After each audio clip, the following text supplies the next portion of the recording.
So I've been a really big fan of Rahul Sood from afar. I've actually never met him before, so I'm excited to get to meet him for the first time on stage. Rahul is a cornerstone here in Seattle. He's been a great, successful entrepreneur throughout his career. He actually is the founder of Microsoft Ventures, and he left Microsoft Ventures. Can I get everybody's attention, please? We're ready to go. We're ready to go. Thank you.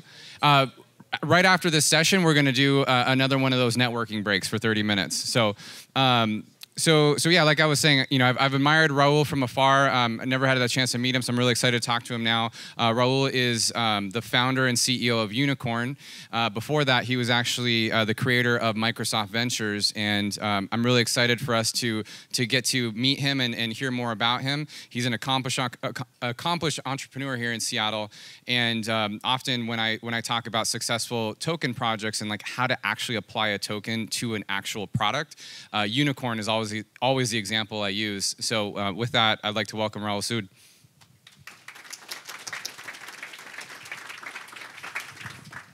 Thanks, man. Thanks. So Rahul, you know, one of the main questions I have is, so you were at Microsoft Ventures, and then from there, Unicorn, right? So during that transition, was crypto on the horizon in your mind then? No. The transition from Ventures to Unicorn was basically esports. Yeah. And I have been in the gaming industry for many years prior to joining Microsoft. And I've been watching esports for a while. And my son kept bugging me. He kept saying, you know, Dad, you gotta quit your job and get back into esports, get back into video games. And then he got me playing League of Legends with him. And how's your son?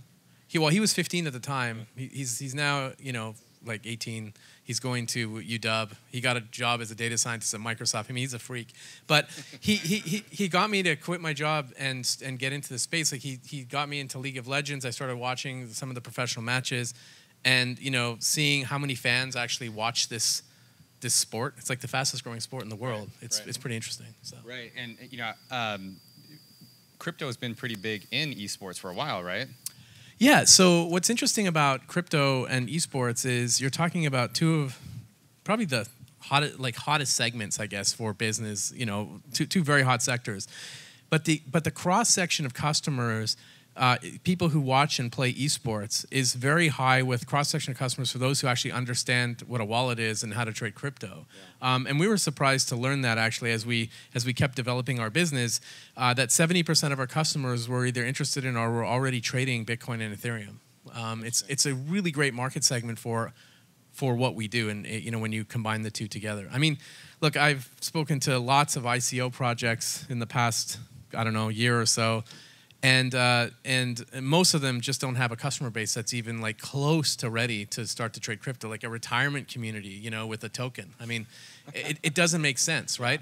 And eventually it will make sense, but right now, you know, making it easy for the consumer is probably the biggest challenge. Totally. Yeah. And I'm just curious, you know, from someone that's not super familiar with esports, why do you think there's that connection or that affinity to using that? Right. So the reason there's an affinity for that is because younger people tend to watch and play video games. They also are very tech savvy, and you know, they're more, I guess they're more friendly to things like you know, like do away with the banks and you know, I want to control my own money and you know, that sort of thing. And they do transact a lot. You know, they tend to spend a lot of money, even though it may not look like it. Millennials actually do have money and they do spend it. So yeah, on things they care about. Right. So so you know, Unicorn, you have amazing list of investors, right? Mark Cuban, Ashton Kutcher. You did a traditional raise, and then you went ahead and said, "Hey, we're going to do a token sale."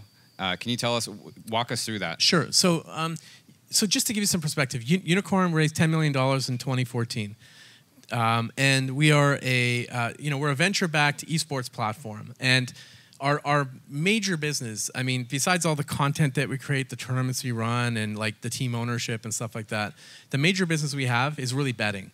We're a betting business. We're the biggest bookmaker on earth for esports. We create odds on all of the major esports matches around the world. And you know, we also care about regulation. We deal with regulators all the time. We have licenses. It's a very complex business. But one of the things that we did in 2015 was we had a lot of people in places like the US and Brazil and places where we weren't licensed to do real bets. And they said, look, we want to play on your platform. How can we do it? So we came up with the Unicoin back then. And the Unicoin was a free token that people earn. They connect their Riot accounts or their League of Legends accounts or their Rocket League account. Doesn't matter. You can connect your account to the Unicorn platform, and you earn tokens as you play games.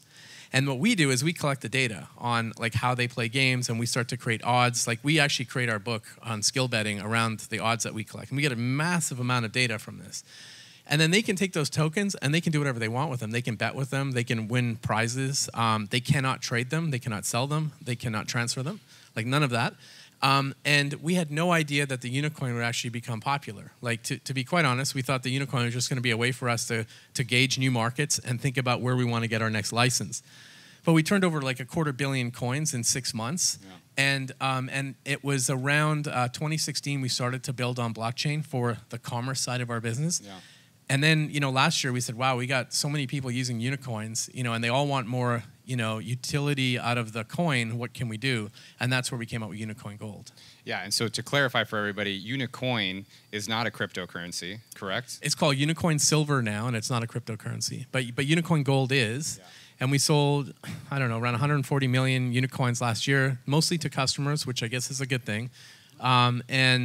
We've been building what's now become the most cutting edge back end for betting in the world. I mean, I don't know what to tell you about this, but just to give you an idea, we have built a system that's light years ahead of anybody in this space. It is a transaction engine that supports 9,000 transactions per second on blockchain.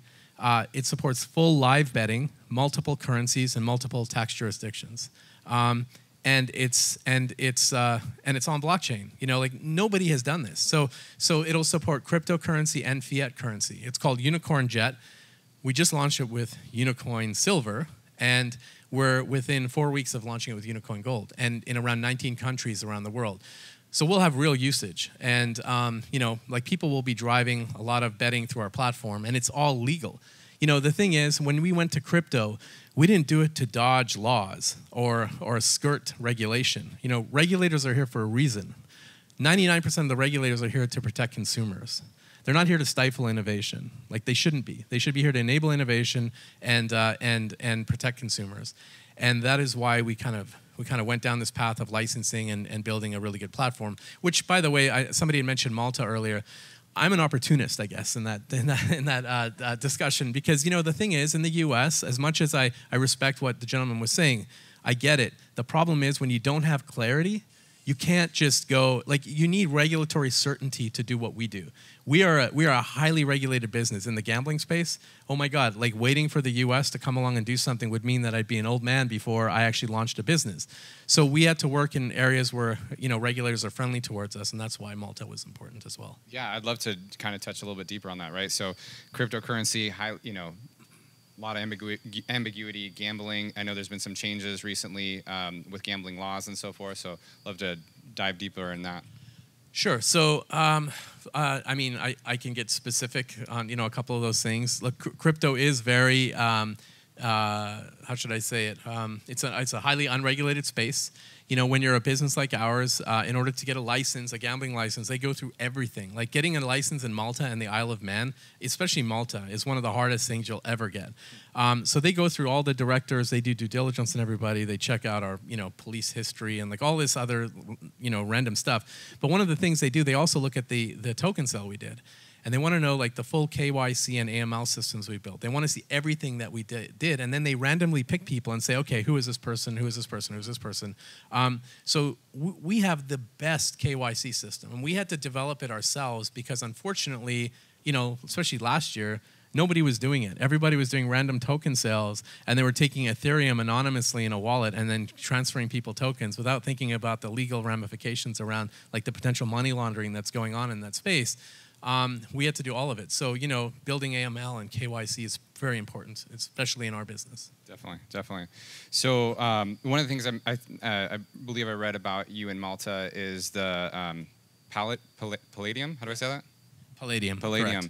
Yeah. I'd love for you to share a little bit about what that's about. Okay, so just to give you an overall view, the vision for Unicorn is to become, the biggest bookmaker for esports in the world. We aim to enhance the experience for watching and playing esports.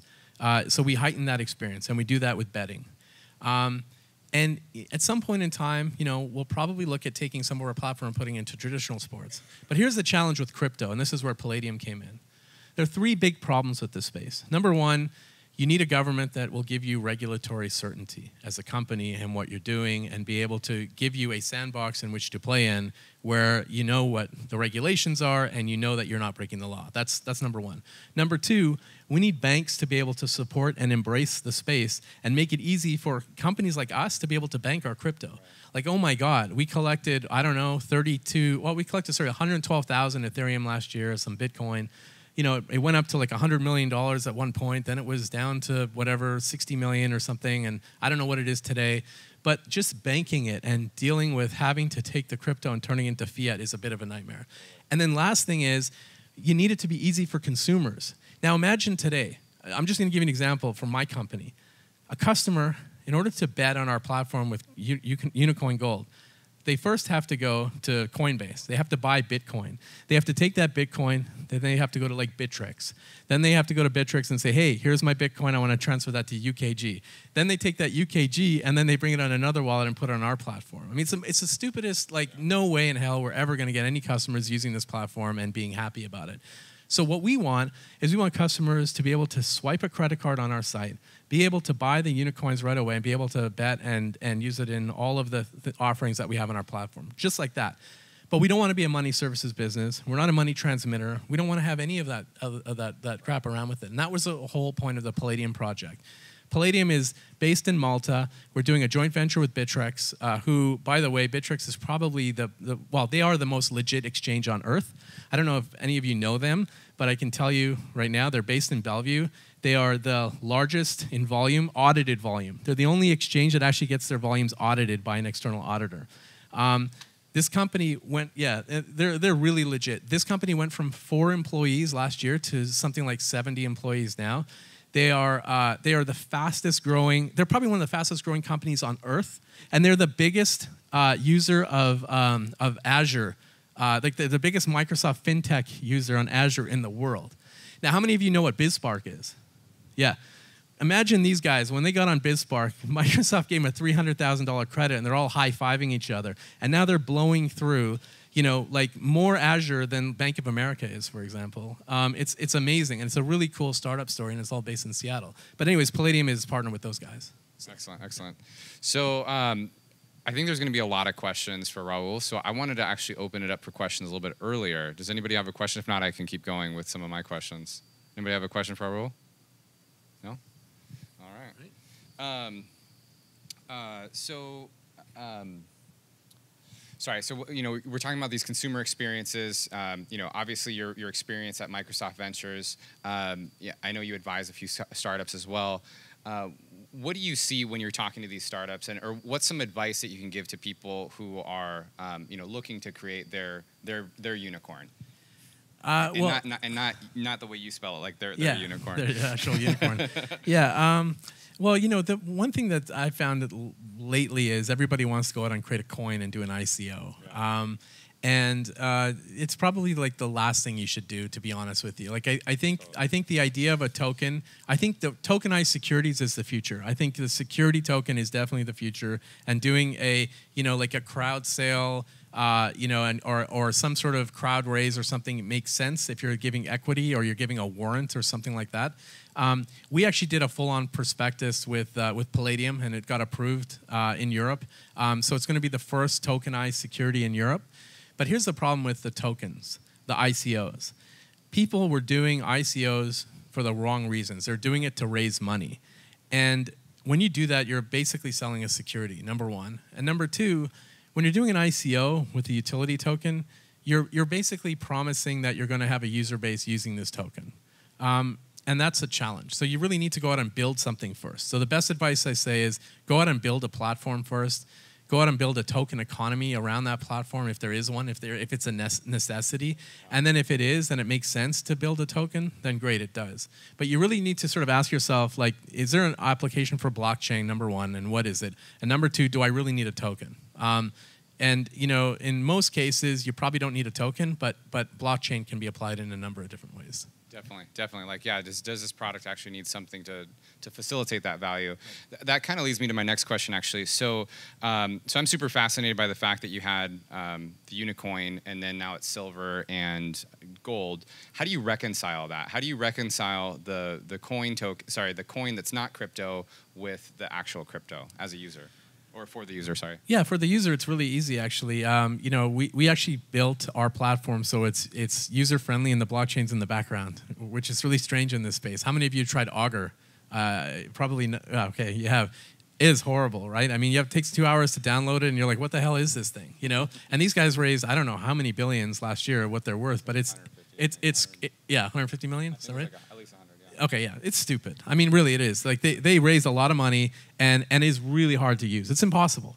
It's impossible to use, right? and Unicorn, you can go to the Unicorn site, and you can actually start, you know, registering like a normal website. Set up an account, use it. You don't even realize it's on blockchain. So our, you know, and really we make Unicoin Silver and Unicoin Gold visibly different. We tell people what it means. Like, you know, how we reconcile it is Unicoin Silver is kind of a free for all. It's something that you earn. It doesn't have value. You can't trade it. You can't sell it. I mean, it has value on the platform, and people love to collect it because they want to, you know, sort of rank up.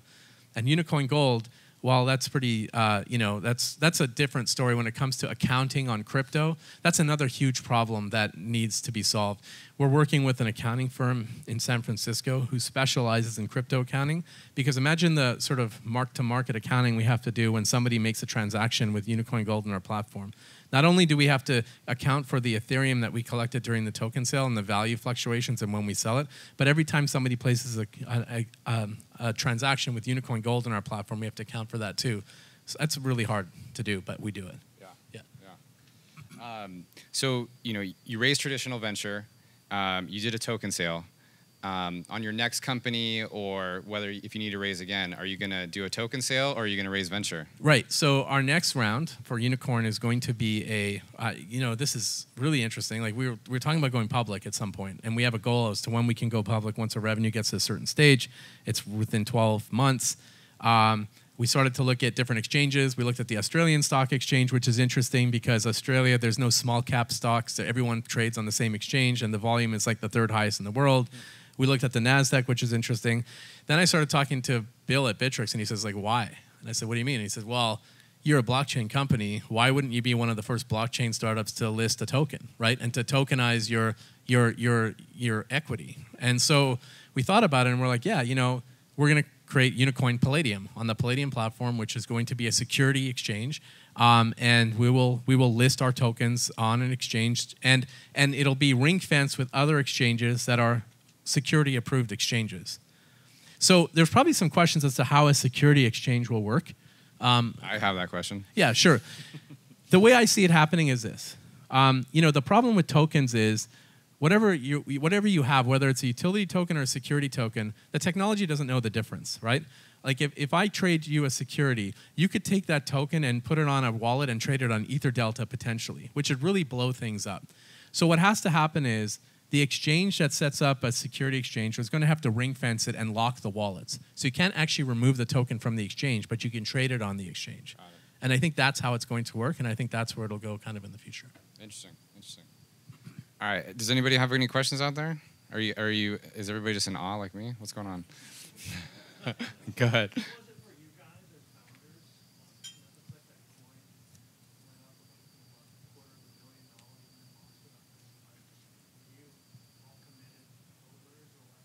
No. Well, first of all, we hold our own coin, like regardless, because we have a treasury that we hold it in. But and every founder was locked in to hold it. We don't care about the day-to-day fluctuations because you're absolutely right. I mean, the market last year went crazy. The thing went from like, I don't know, 10 cents to $2.50, you know, and then it crashed down to whatever 7-8 cents. Until there's real usage, it doesn't matter. right? We don't care about the day-to-day fluctuations of the coin. What we care about is at some point in time that there's a little less volatility, and that we can control that volatility so that customers feel comfortable about being able to acquire the coin and bet with it and then trade it really quickly. So let me explain what I mean by that. Like we never, you can't really promise a return on a coin, and you shouldn't, right? We tell people, look, this isn't an investment. You buy unicoins, you're buying it for our platform. Don't expect a return. You're not going to get voting rights. Like it's just a coin for the platform itself. And what we did was we devised a what we call a risk pool. So 150 million coins we kept on hand as a risk pool, where as a betting operator, when you're betting against us, you're betting against the house, right? And we put odds on every single match. So when you bet, you're betting against the house. And what tends to happen with good betting operators is over time, they make money, right? And so our pool will go from 150 million and will grow. Now, as it grows, the public pool will get smaller. And therefore, the volatility may start to get higher. So what we'll do then is we'll come up with ways to redistribute those coins back into the market through earning it on, people connect their gaming accounts to our platform. They can do it through raffles. Like we actually have different things on our platform where people, not raffle, but jackpots, people can participate on those things. And there's different ways for them to earn coins without having to go and buy them. So that's how we kind of measure volatility. In the back.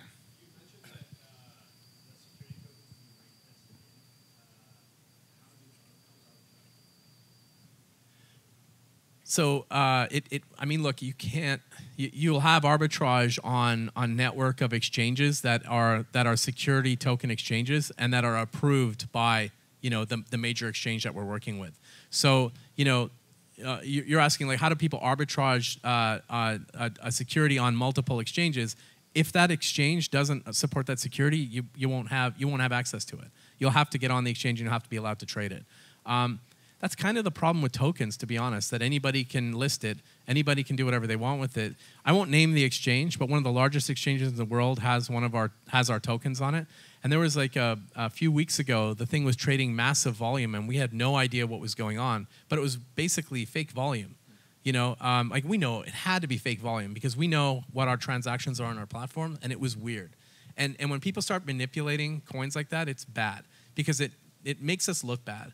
Every time we talk about ICOs, like everyone gets a bad taste in their mouth, Like I don't want to see that. I want to see this place get legit. I want to see coins like Unicoin Gold become, expose themselves as being some of the best platform tokens in the world.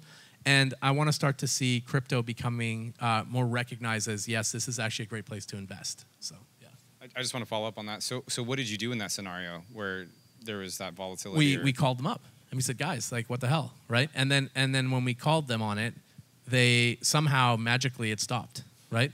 But that's kind of crap, right? I mean, we shouldn't have to do that. And like, we're not the SEC, we're not like some regulatory body in some foreign country. We're not those people, but we had to do that. And unfortunately, that's why regulators are coming in, and many regulators are kind of overstepping.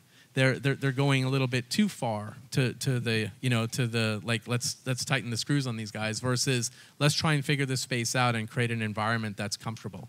That's what Malta is doing. Malta is creating an environment that's comfortable, but they have very, very, very high regulatory processes. So I imagine 80% of the companies that you see jumping to Malta aren't going to be able to make it there because of the regulatory processes they have. Yeah, it's good to know that it's not as easy as people might think. No. What other questions do we have from the audience? We have time for about 2 more. Yeah, go ahead. So your unicorns, are you trying to potentially develop networks for yourself and use them as part of your gas prices? No. So we created a private public blockchain, actually. The reason we can handle 9,000 transactions per second on blockchain is because we have a private blockchain, but we can take that blockchain and we can give it to other betting operators out there. So there have been multiple operators who have come to us and said, we want to use your platform. We want to offer esports to our customers, and we want to offer cryptocurrency. We have a way for them to be able to do that. And as long as they make Unicoin Gold as part of their thing, like we'll do it. And we have sort of a commercial business that we're developing right now. But to be honest, it's all nonsense until we launch publicly. And and I'm just waiting. Like I was in one of the islands the other day. We got our approval, subject to a few certain things that we're going over right now. And the approval that I'm talking about, we already have a Malta license, but the approval that I'm talking about allows us to do crypto betting, which is unheard of in our space. Like nobody has this license and is able to do it in 19 countries around the world. We will have it. And I will say within the next 4 weeks, we'll be doing it. So we're that close.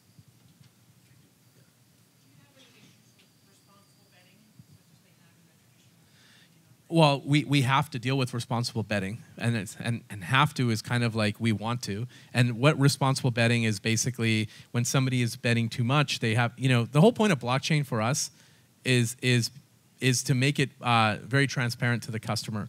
Customers need to be able to see their entire wagering history, and they need to be able to know, we need to be able to know that they're betting too much or betting too heavy, and we need to be able to stop betting and put them through a responsible betting program. Luckily, in esports, it doesn't happen as much. Esports is basically just like micro bets, and it's a pretty, it's like novelty betting. But at some point in time, I imagine it's going to be much bigger, especially when we bring on traditional sports. It's going to be a lot bigger. So, yeah, we do. Yep. We have one, Quinn.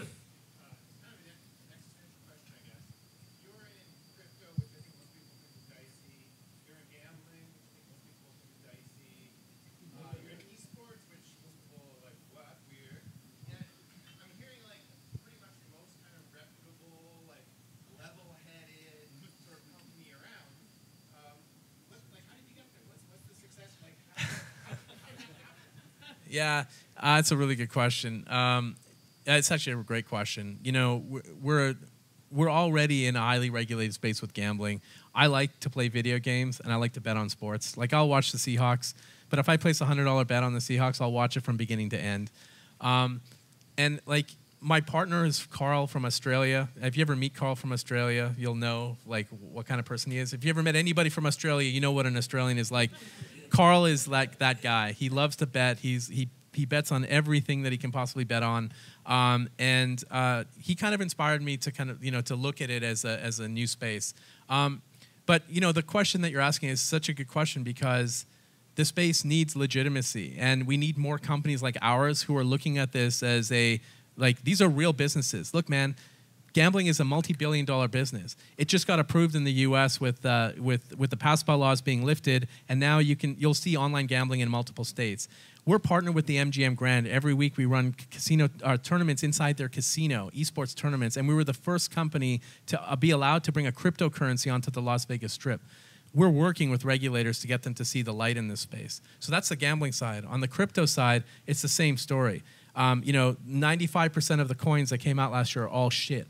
Like garbage, trash, right? And it makes us look bad because the market has come down quite a bit, but I promise you that is all going to go away soon enough, and you're going to start to see some really, really good coins start to lift up and start to bring on new investment into the space. And the last thing is you're starting to see a lot of really big financial institutions get involved in the space. Secretly behind the scenes, people are buying Bitcoin. And they are starting to build on blockchain. They're starting to hire in the blockchain space. Cryptocurrency will be legit one day. Just like gambling in the US will be legit one day. Because I promise you, when you go to Australia or Europe, gambling is just a part of culture.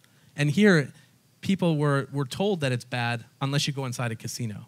That's all going to change. It's just not. Betting on sports is actually fun, as long as you do it reasonably and responsibly. So, yeah. Well, Rahul, thank you so much for taking the time. I think we all really enjoyed that, right?